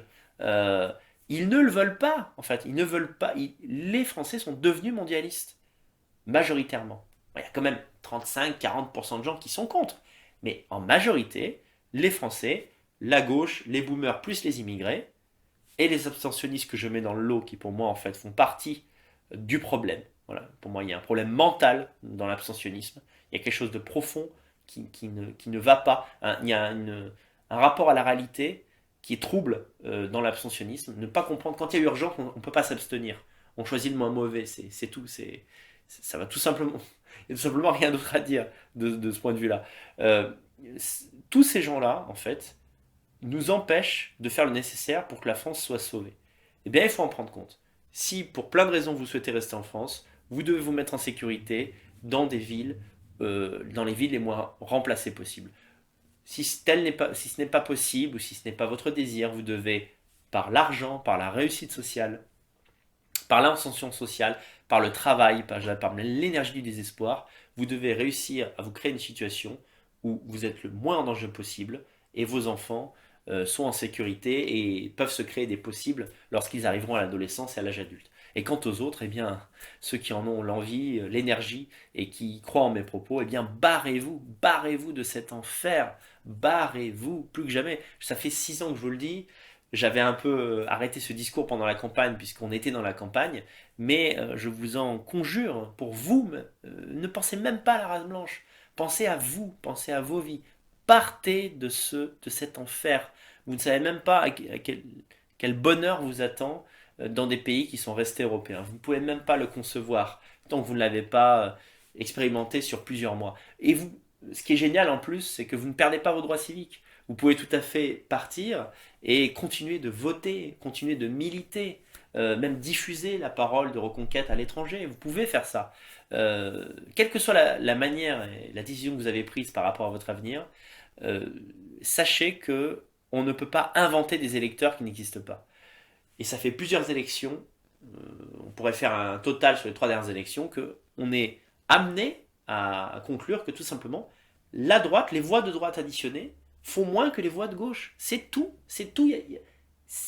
Ça s'arrête là, l'analyse s'arrête là. Donc, encore une fois, je voterai en accord avec ce qu'a demandé bah oui, notre chef, hein, politiquement, bah c'est notre chef. Je suis peut-être le chef des braves, mais Zemmour est le chef du parti politique que je soutiens. Il me dit de voter Marine Le Pen, je voterai Marine Le Pen. Je vous invite à faire la même chose sans insister, parce que je sais que certains d'entre vous sont extrêmement hostiles à Marine Le Pen. Et puis parce que on va pas créer une opposition, on va pas encore créer un clash dans la dissidence, on a déjà bien assez de souffrance comme ça. Euh, Tout simplement parce que Marine et le Front, le RN n'a jamais été au pouvoir. Si, comme certains le pensent à droite, ce parti est totalement incompétent, eh bien, nous en aurons la preuve. Et il faut peut-être passer par cette étape pour que les Français considèrent une option plus euh, dure, osons le mot, plus authentique, tout simplement plus en phase avec ce que nous croyons être bon pour la France, c'est-à-dire Reconquête. Parce que c'est toujours pareil, Macron ne pourra pas se présenter en 2027, mais si Marine échoue de peu, elle va probablement se représenter. Et à ce moment-là, les Français, là pour le coup, elle aura vraiment une chance en 2027. Les Français vont se dire, bon allez, hein, ça fait 10 élections qu'on ne tente pas les Le Pen, on va essayer cette fois. Donc finalement, si on, je dirais par zébourisme, quand on pense que Reconquête est un parti qui a plus de potentiel que le RN, eh bien pour s'en donner le cœur net, il faut voir un RN au pouvoir. Il faut voir ses limites. Il faut donner cette chance-là. Parce que qu'est-ce qu'on a à y perdre? Si le RN arrive au pouvoir et que finalement Marine se révèle un peu plus musclé que ce qu'on pensait sur les questions qui comptent, bah, on sera les premiers contents. Bravo, bravo Marine, bravo la France. Tant mieux pour les Français. Un espoir renaît. Donc on ne regrettera pas à ce moment-là d'avoir voté pour elle. Et si on vote pour elle et qu'elle est nulle, eh bien au moins les Français le sauront. Et moi je ne suis pas Thomas Ferrier, j'ai fait une émission avec Thomas Ferrier il y a quelques jours, je ne suis pas d'accord avec lui là-dessus. Je pense que Marine Le Pen, si elle est mauvaise, ne va pas enterrer la droite nationale. Elle va se disqualifier et enfin, je dirais, exploser le RN en plein vol en montrant qu'effectivement, ses critiques avaient raison. Ça n'a pas changé le pays en bien, ça a peut-être même été pire, on verra bien. Et finalement, on retombera sur Éric Zemmour, qui a fait une critique du RN tout à fait légitime, et qui dit c'est un parti qui probablement ne gouvernera jamais, et de toute façon, en gros, Marine n'est pas compétente. Eh bien, en le voyant, dans l'hypothèse où Marine serait élue cette année, eh bien, forcément, l'espoir suivant, eh bien, c'est quelque chose de plus à droite encore, et c'est un homme qui est issu d'une tradition politique euh, type RPR, type droite républicaine en fait, hein, parce que aujourd'hui la nazification du personnage de Zemmour, auquel les médias participent, ainsi que son soutien à la Russie, qui pour moi est très indélicat, en fait a fait oublier momentanément que Zemmour en réalité vient d'une famille politique qui est dans l'arc républicain et en fait, il y a une dose de professionnalisme qui est plus grande que dans vous savez, le RN, quand on voit les campagnes cantonales, on voit ils n'ont pas assez de candidats, alors ils mettent des Micheline euh, qui sont, qui ont vécu à la campagne toute leur vie, qui ne savent même pas aligner 3 mots en français. Bon, toutes ces choses-là font qu'on se dit, merde, le RN au pouvoir, est-ce que ça va vraiment matcher? En fait, on ne sait pas, il suffit vous savez, il n'y a pas besoin de 500 personnes compétentes pour diriger un parti. Un noyau dur de 10-15 personnes peuvent suffire. Et on a eu des choses tellement catastrophiques. Rappelez-vous de la présidence du mandat de Hollande, c'était affreux. C'était affreux en termes de représentation, c'était affreux en termes de contenu. Rappelez-vous des premiers mois de Macron lorsqu'il a mis en avant là, tous ces gens-là qui faisaient partie de la République en marche et qui n'étaient pas des politiciens professionnels. Alors c'était des cadres, d'accord, mais parfois certains étaient d'une inculture crasse, disaient n'importe quoi, ne savaient pas se tenir sur un plateau de télévision. Donc, je veux dire, moi, je m'inscris contre l'idée que le RN, voilà, ce sont des enfants de cœur, alors que les autres, même s'ils sont des ennemis, ils sont des gens très très sérieux. On le verra simplement si Marine obtient le pouvoir. Et le meilleur moyen de la discréditer, eh bien, c'est de lui dire, maintenant vous avez les clés de l'Élysée, voyons ce que vous pouvez faire. Encore une fois, je le répète, il n'y a rien à perdre. Si elle nous surprend en bien, on sera content d'avoir voté pour elle. Et si, non pas elle s'écroule, mais qu'elle fait une présidence finalement qui ne change rien à la France, eh bien on saura que le vrai changement, c'est Zemmour et Reconquête. C'est pour ça que rationnellement, il me semble intéressant de voter pour Marine, surtout, enfin, sans parler du fait que c'est aussi une élection est aussi un sondage grandeur nature et permet de savoir, voilà, encore une fois, au deuxième tour, combien de Français sont contre la continuation du grand emplacement, combien sont contre en fait le wokisme, le mondialisme, combien sont inquiétés au moins par ces questions. On le saura dans 2 semaines. On aurait préféré que ça soit face à Zemmour. Ce grand débat finalement n'aura pas lieu. Je continuerai de commenter avec un peu moins de ferveur et d'enthousiasme, c'est sûr, l'élection jusqu'au bout, probablement en faisant un live, voilà, le- le jour du débat entre Le Pen et Macron, si ça a lieu. Ah, c'est sûr que ça fait mal au cul, hein. Imaginez qu'il va à nouveau y avoir un débat. J'avoue que je suis pas spécialement, je trouve pas ça spécialement chouette, des perspectives plus amusantes, mais on fait avec la réalité telle qu'elle est. Alors à présent, je vais regarder s'il y a des questions de votre côté. Voilà, si on va faire 15 minutes hein, de questions. J'avoue que je suis assez fatigué, même moralement, comme vous tous. Antonin, Mélenchon va-t-il repasser devant Marine? Quand? Je ne comprends pas. Euh, Mélenchon est à 20, Marine est à 23. Tu veux dire demain matin avec l'évolution des scores? Non, je ne crois pas. Ou alors je n'ai pas compris ta question.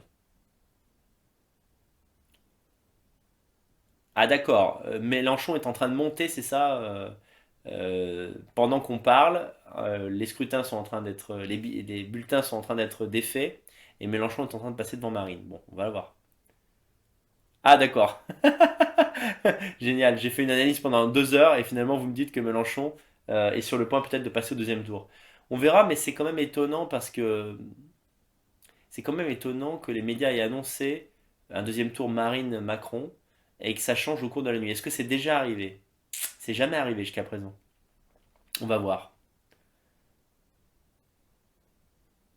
Mélenchon 22,2, Marine 23. Bon, ça fait encore 0,8 en faveur de Marine Le Pen. Mais alors Mélenchon était encore plus haut que ce qu'on croyait. Alors là, c'est incroyable. Peut-être que Marine va se faire doubler sur la photo finish par Mélenchon. Bon, bah finalement, ça, quelque part, ça va encore plus dans le sens de mon deuxième point, quoi. Sauvez-vous, fuyez, pauvres fous, fuyez de ce pays. Voilà, c'est une catastrophe. Alors si on additionne les voix, en admettant là que Marine soit devant, mais fasse moins que le score annoncé à 20h, tandis que Mélenchon remonte, bah, il y a encore moins de voix en fait finalement pour la droite. C'est vraiment une cata quoi. Alors je lis vos autres questions. MLP en 2027, va-t-elle vraiment oser se représenter? Alors là, si par exemple Mélenchon, au finish demain matin, passe devant Marine, ah bah là non, je pense qu'elle ne se présentera pas, parce que ce sera un recul. Là, si elle passe et qu'elle fait 40, 45 ou plus au deuxième tour, eh bien, elle peut dire bah, je continue, parce que la dynamique est ascendante. Si elle est derrière Mélenchon, je pense qu'elle ne se présentera pas. Donc moi, je vous dis pourquoi je prends ça avec calme, avec philosophie. Parce que je m'en fous vraiment, en fait. Je m'en fous vraiment. C'est-à-dire, je sais que Marine ne sera pas élue. On va dire, c'est paradoxal. Tu sais qu'elle sera pas élue, mais tu vas voter pour elle. Je vais voter pour elle au cas où. Mais si j'écoute ma raison et je fais des calculs, des additions simples, je vois qu'il n'y a pas le compte. Voilà, elle ne peut pas gagner au deuxième tour. Donc simplement, voilà, je préfère qu'un camp national soit à 47-48. C'est une meilleure dynamique pour l'ensemble du camp patriote. Mais si tel n'est pas le cas, et si Mélenchon si Mélenchon passe devant Marine, et ben quelque part, tant mieux pour Zemmour, puisque Zemmour continue, veut rester en place et se retenter sa chance avec Reconquête en 2027. Alors là, si le RN n'est pas au second tour, eh bien, l'argument est tout trouvé, je dirais, pour continuer le combat. Et même, la question se posera peut-être dans l'ère pré-Marine. Tant que Marine est là, c'est pas possible. Mais mettons, je sais pas, qu'elle cède le parti à Jordan Bardella, je crois pas, hein, mais si ça arrive, oui, bah là, une association entre Bardella et Zemmour pour faire un gros parti. C'est ça en fait qu'on peut espérer. C'est ça que je souhaite pour 2027. Je souhaite qu'il n'y ait qu'un seul parti du camp national, qu'un seul parti dit d'extrême droite. Voilà, qui regroupe tous les bons éléments de Marine. Si Mélenchon passe devant, historiquement, c'est pas un drame pour nous, parce que pour moi, il ne peut pas gagner l'élection au deuxième tour. Donc le pire est évité. Et ça permet vraiment allez, on va dire le camp national de se remettre en question et peut-être d'opter pour une stratégie de regroupement et de travail en commun, voilà, pour bah, prendre sa revanche en 2027. Mélenchon ne passera pas, voilà. Au secours, pas Mélenchon. C'est arrivé avec Trump-Biden, oui, effectivement. Mais en général, vous savez, ce qui est annoncé le soir du 20h reste le résultat définitif. Je crois que c'est pour l'élection de Bush-Al Gore. Il y avait eu, effectivement, Al Gore avait été présenté victorieux pendant un petit moment. Et ensuite, ça a été Bush. Mais c'est assez rare, quand même. Alors, bonjour Daniel. Si Marine Le Pen est élue et très mauvaise, ça n'enterre pas le camp national pour 20 ans. J'ai répondu à cette question il y a quelques minutes. Alors peut-être que ta question n'est pas actuelle. Pierre de Sedan nous dit il faut regarder les résultats du ministère de l'Intérieur. Marine est largement devant. Oui, je crois quand même que quand on annonce à 20h Mélenchon à 20 et Marine à 24,8, même s'il peut y avoir des ajustements, on perd pas 4 points comme ça, quoi. Voilà. Alors j'ai pas vu par contre si Marine Le Pen s'est exprimée ce soir. On va voir on va voir ce qu'elle dit. Mais vraiment, j'ai été surpris par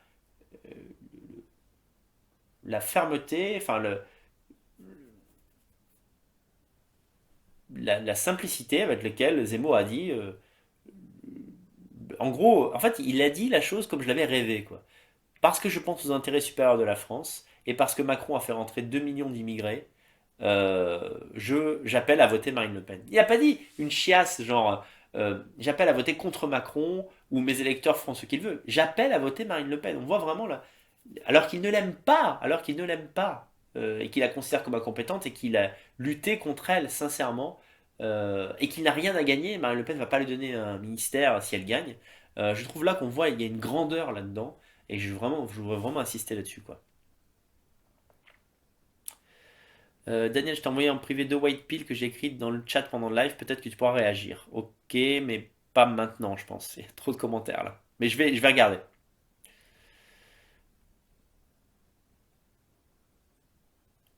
Ouais, 2 millions de voix d'écart, a priori, entre Mélenchon et Marine Le Pen, mais c'est beaucoup, hein. Ok. Daniel, ne penses-tu pas qu'une bonne nouvelle est que Mélenchon ne trouvera probablement pas de successeur aussi bon que lui? Oui, je pense que le parti La France Insoumise, je crois qu'ils n'avaient pas ce nom là pendant la campagne, c'est un parti qui tient avec un candidat. Et tout autre candidat que Mélenchon fera moins que lui. Voilà. Mélenchon est là depuis longtemps, ça y est, les habitudes électorales. Et les habitudes aussi, on a s'habitue à avoir une gueule. Mélenchon fait partie du paysage politique, ça fait 20 ans qu'on voit sa gueule. Bon, pour trouver un type aussi charismatique, aussi vénère, aussi doué en fait, hein, je sais que c'est jamais très agréable de dire du bien de ses ennemis, mais oui, je pense qu'un Corbière n'aurait pas fait 20%. Largement, il aurait fait 13-14. Mais vous savez ce qui est incroyable? Moi j'ai envie de dire ce soir, merci à Roussel, le candidat communiste, combien il fait là? On va regarder ça vite fait. Ouais, Roussel fait 3%. Bon, il n'y aurait pas eu Roussel, est-ce que ce serait allé vers un Mélenchon? Probablement. Et là pour le coup, Mélenchon était vraiment très haut, quoi. Encore une fois, d'un point de vue politique et sur une stratégie à long terme pour 2027-2032, Mélenchon qui passe devant le RN, c'est une claque, c'est une remise en question de Marine par son propre camp. Pour nous, c'est intéressant, mais alors, quelle horreur pour la France, effectivement, hein. Comment Zemmour compte changer de ligne pour 2027? Peut-être en lisant mon bouquin, je le souhaite. Euh, il sera entre ses mains, ça je peux vous le garantir. Marine va perdre, quid du FN? Je ne sais pas. Ça dépend à quelle hauteur elle perd, ça dépend aussi de sa vraie volonté en fait, hein. Mais là, bon, je trouve, j'aime bien Bardella, mais je le trouve trop tendre pour reprendre le parti. Et les autres cadres, je sais pas, par exemple, comment s'appelle-t-il? Des fois j'oublie les noms, je sais pas ce que j'ai en ce moment. Euh, oh, ben, le mec à l'accent marseillais là, qui a rejoint Zemmour, qui était au RN, c'est incroyable. Bon, voilà, les cadres sont partis et donc je vois pas à qui elle peut donner la main. C'est ça qui m'inquiète un peu en fait. Marion plus Jordan en 2027. Oui, mais avec Reconquête, j'espère. Je lis vos commentaires en fait là. Ah, c'est sympa Telegram, hein. Ça marche bien les lives sur Telegram. Restez sur le canal. On, on va faire pas mal de streams comme ça. Quelle est la tendance politique majoritaire en Roumanie? Alors c'est un centrisme, mais qui est un centrisme qui n'est pas immigrationniste. C'est un, je tente un truc. C'est un espèce de Giscard d'Estaing, le président actuel, qui d'ailleurs n'est pas ethniquement roumain, en fait c'est un Allemand, hein. Ça c'est le pouvoir actuel, mais on ne sait pas s'il va rester longtemps au pouvoir. En revanche, il y a un parti nationaliste qui est apparu il y a peu d'années et qui fait déjà 10%. Euh, les sondages récents le donnent à moins parce que ce parti, comme toute cette putain d'extrême droite, en fait a soutenu la Russie. Donc évidemment, le AUR était à 10, ils soutiennent la Russie, bizarrement ils descendent à 5-6, quoi. C'est étonnant, hein. Ah, peut-être que les Européens veulent pas entendre parler de la Russie, quoi. Et peut-être que l'extrême droite va le comprendre un jour, hein, ce serait peut-être pas mal. Surtout quand on n'a pas encore le pouvoir et qu'on y prétend. Euh, mais c'est compliqué de parler de la politique en Roumanie parce que par exemple, tu vas avoir des partis qui vont être économiquement, qui vont rappeler le communisme, voire même qui vont compter parmi eux des gens qui étaient au pouvoir à l'époque communiste, mais ils sont pas du tout gauchistes, quoi. Ils sont au contraire. En fait, les conservateurs en Roumanie ben, peuvent parfois économiquement être pas communistes, mais socialistes, quoi. Donc il y a un conservatisme socialiste qui existe en Roumanie. Donc c'est pas du tout. Pour te parler de ça, il faudrait vraiment que moi-même j'approfondisse la question longuement, que je fasse intervenir des spécialistes, et surtout qu'on comprenne bien que ce qui est la gauche ici n'est pas la gauche là-bas, etc., etc., quoi. En fait, c'est la droite là-bas qui est libérale, en fait. Qui est libérale et, d'un point de vue des mœurs, en fait, hein. Donc, voilà. On s'en fiche. Daniel, tu es plutôt chat ou chien? Je suis plutôt chien. Daniel, comment convaincre Thomas Ferrier de voter MLP? On peut pas. Il faut pas dépenser une énergie à faire quelque chose qui est presque impossible. Autant essayer de convaincre des gens autour de toi qui doutent, qui se disent peut-être que je vais voter pour elle, mais je suis pas sûr, et qui ne le font pas pour l'instant. Parce que Thomas, tu pourrais essayer pendant 2 semaines non-stop, il ne votera jamais Marine Le Pen, c'est personnel, quoi. Voilà. Alors, ouais, Thomas Merlin dit, je crois que tu peux oublier hein, pour Thomas. Il a bien fait d'appeler à voter Marine, nous dit TC. Tout n'est pas terminé. Une deuxième campagne commence maintenant. Alors oui, encore une fois, je pense que je suis assez curieux de voir le débat. Si Marine n'est pas trop con, elle va l'aborder de manière totalement différente, bien plus apaisée. Simplement, en plus là, il y a un bilan à défendre. Donc c'est un peu plus facile pour Marine Le Pen parce que les conneries qu'a faites Macron, elle peut les lui balancer à la gueule. D'un autre côté, Macron peut se réfugier dans la position du président. Ce qu'avait dit Thomas, quand on a fait le live la semaine dernière, dire écoutez, euh, le Covid, j'ai fait ce que j'ai pu. Tous les pays européens autour de moi ont fait une chose similaire, ont pratiqué des, comment dirais-je, des restrictions similaires. Qu'auriez-vous fait à ma place? Voilà. En fait, Macron peut la baiser en lui posant des questions qui l'obligent à entrer dans le détail de ce que serait sa politique. Et ensuite, comme en 2017, il essaierait de la ridiculiser. Vous dites n'importe quoi, Marine Le Pen, vous mentez, etc. Alors finalement, avec le recul, on s'est rendu compte que des choses qu'elle avait dit en 2017 n'étaient pas fausses sur Macron et se sont ensuite justement avérées vraies. Mais c'était l'attitude qui n'allait pas en fait. Elle était agressive et en même temps rigolarde, hystérique, enfin ça n'avait pas de sens. Donc en fait, si simplement si elle se comporte normalement, il y a des moments où elle va gagner des points, d'autres où Macron va gagner sur des points comme l'économie, mais bah, son programme aussi est moins effrayant. En fait, Philippot l'a foutu dedans, quoi. Je suis désolé, mais je déteste Philippot, quoi. Philippot a obligé Marine à présenter une ligne anti-euro alors qu'elle maîtrisait pas le sujet et qu'en fait les Français ne veulent pas sortir de l'euro, bon sang de bonsoir. Disant ouais, alors il y aura deux monnaies, il y aura le franc, mais il y aura aussi l'écu. On comprenait rien. Et c'est cette putain de ligne de Philippot, quoi. Sinon, Marine aurait déjà été à 40 en 2017. Donc là, elle a abandonné ce pan-là de son programme. Et sur le reste, bah, c'est beaucoup moins clivant, hein. Bah, sur l'immigration, c'est Marine qui a raison quand on compare à Macron. Sur l'aspect social, Marine, elle va être la candidate des pauvres, des prolos et même des classes moyennes. Parce qu'aujourd'hui, même en France, les classes moyennes galèrent. Donc, elle a quand même une carte à jouer, hein. Elle a une carte à jouer. Il faut simplement que son attitude soit bonne, quoi. On va voir. Comment expliquer Macron premier malgré toute l'opposition durant ces 5 ans, gilets jaunes, grève, SNCF, politique sanitaire? Bah, Kylian, parce que, en fait, on focalise toujours sur l'opposition. Mais au moment des gilets jaunes, il faut bien comprendre que c'est pas toute la France qui était dans la rue. C'est, je crois, 1 million de Français maximum à un moment donné. C'est beaucoup, mais c'est pas toute la France.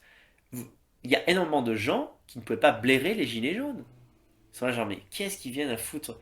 Tous nos samedis, ils viennent les foutre en l'air en plus. De toute façon. Et puis, moi, je vous le dis sincèrement, j'ai de la sympathie pour le peuple des gilets jaunes. Je veux dire, je- Florina est une amie, hein, je l'ai fait passer dans une mission publique, dans une mission privée. Je suis catastrophé par ce qui lui est arrivé. Et la répression qu'ont subi les Gilets jaunes, comparativement à celle que ne subissent pas les racailles, est insupportable et détestable. Mais moi, en fait, l'argument des Gilets jaunes, je le trouve nul, je vous le dis, hein. Le prix de l'essence, il augmente partout, en fait. Et tout le temps. Il y a 200 raisons de manifester en France qui sont plus intéressantes, et de bloquer le pays, qui sont plus intéressantes que l'essence. Alors vous allez me dire, c'était pas que ça, les gilets jaunes, c'est aussi le RIC, etc. Parce qu'après, c'est devenu une grande kermesse. Mais initialement, c'est parce que l'essence a augmenté. Et là encore, il y a des Français qui nous faisaient le coup. Avec Macron, l'essence est à 2 euros. Mais elle est à 2 euros en Roumanie, quoi. Enfin, à un moment donné, comment t'expliquer que c'est pas Macron, quoi?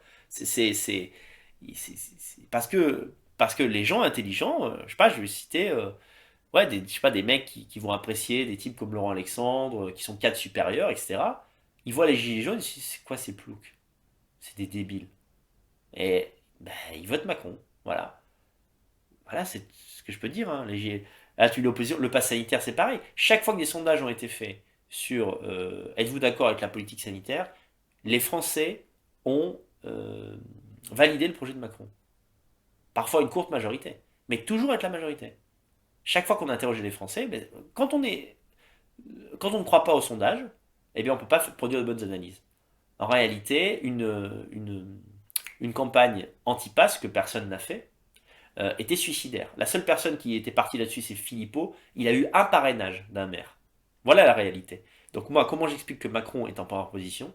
Parce que Macron est populaire. Voilà. Les Français qui ne sont pas de droite et qui n'ont pas mis la lutte contre l'immigration en priorité numéro une, ils aiment bien Macron. Et ça, je le dis depuis longtemps.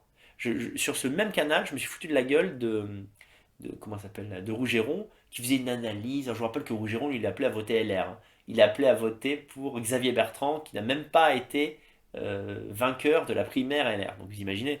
Et lui, il disait, oui, Bertrand est le seul qui puisse gagner en capitalisant sur la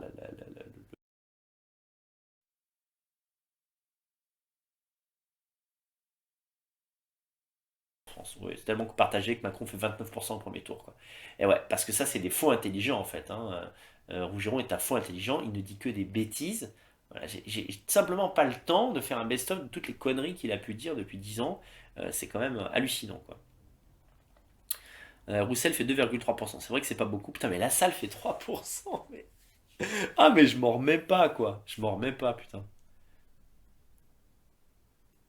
Ah, ouais, Edouard nous dit, un communiste à 3%, il n'y a qu'en France que ça passe, hein, clairement, quoi. C'est des trucs inimaginables, hein. Tatiana Ventose appelle à voter pour Marine Le Pen. Ouais, bah finalement, on va y arriver, hein. Alors, c'est vrai que je dois admettre une erreur d'analyse stratégique. En 2017, je m'étais insurgé contre Marine Le Pen parce qu'elle avait tendu la main, en fait, à l'électorat Mélenchon plutôt qu'à l'électorat Fillon. Et je crois qu'en fait, elle a eu raison de le faire. Aujourd'hui, tous les moyens sont bons. Et en fait, pour gagner, il faudrait avoir quelle voix? Il faudrait avoir la voix des antisystèmes, des gens qui ont un point de vue, une critique sociale et économique du bilan de Macron, donc des gens en fait très à gauche de ce point de vue-là. Les conspis. Ah ouais, bah les conspis, ils étaient du côté de Mélenchon. Et ben, je dis pas qu'il faut les flatter, attention, hein. Je dis que juste que euh, il faut essayer de se rendre sympathique d'eux.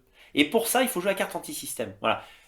Évidemment, si tu, tu commences à dire le vaccin va nous tuer, la Terre est plate, bon là Marine Le Pen finit à 2%, c'est pas ce que je préconise.